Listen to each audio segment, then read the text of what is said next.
राष्ट्रवादी काँग्रेस पक्षाचं नाव आणि चिन्हाबाबत सर्वोच्च न्यायालयामध्ये सुनावणी। चिन्हासाठी पवार गटानं निवडणूक आयोगाकडे अर्ज करावा, आयोगानं नियमानुसार चिन्ह द्यावं। न्यायालयाच्या सूचना पुढच्या आदेशापर्यंत पवार गटाला मिळालेलं नाव कायम राहणार।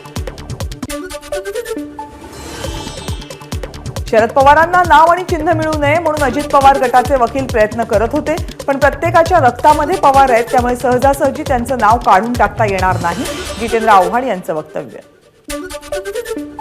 भाजपकडून कोणतीही ऑफर आली नाही, दर 8 दिवसांनी माझ्या नावाची चर्चा होते, यात काहीही तथ्य नाही। भाजप प्रवेशाबाबत जयंत पाटील यांचं स्पष्टीकरण।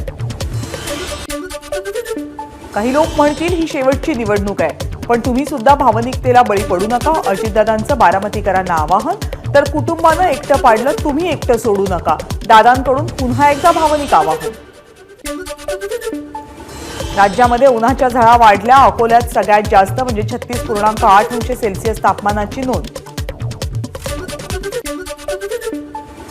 राज्यातील गणवेश योजनेच्या कापड खरेदीचं टेंडर रद्द करा, समाजवादीचे आमदार रईस शेख यांचं मुख्यमंत्र्यांना पत्र। टेंडरमधील अटी शर्ती या गुजरात आणि राजस्थानच्या कापड उत्पादकांच्या फायद्याच्या असल्याचा रईस शेख यांचा आरोप। महाराष्ट्र राज्य रस्ते विकास महामंडळाचं वांद्रे रेक्लेमेशन इथलं मुख्यालय लवकरच जमीनदोस्त होणार। 29 एकर भूखंडाचा विकास करण्याचा MSRDCचा निर्णय, अदानी समूहाला पुनर्विकासाचं कंत्राट।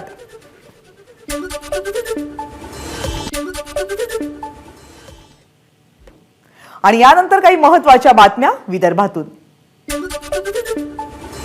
विजय वडेट्टीवार तसंच जयंत पाटील यांच्याशी कोणताही संपर्क नाही, उद्या काय होईल हे सांगता येत नाही। रोज विचार बदलतात, बावनकुळेंची वडेट्टीवार आणि जयंत पाटील यांच्या भाजप प्रवेशावर प्रतिक्रिया।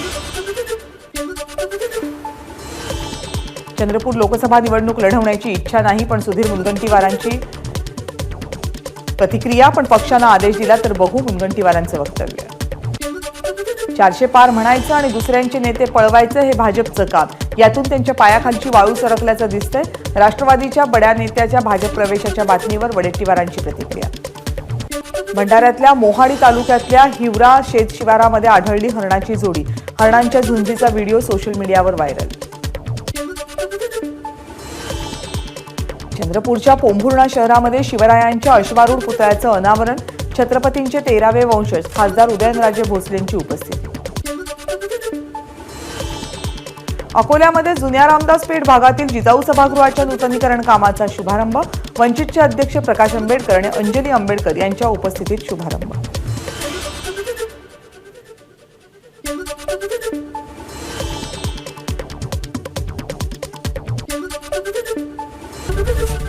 एबीपी माझा, उघडा डोळे बघा नीट।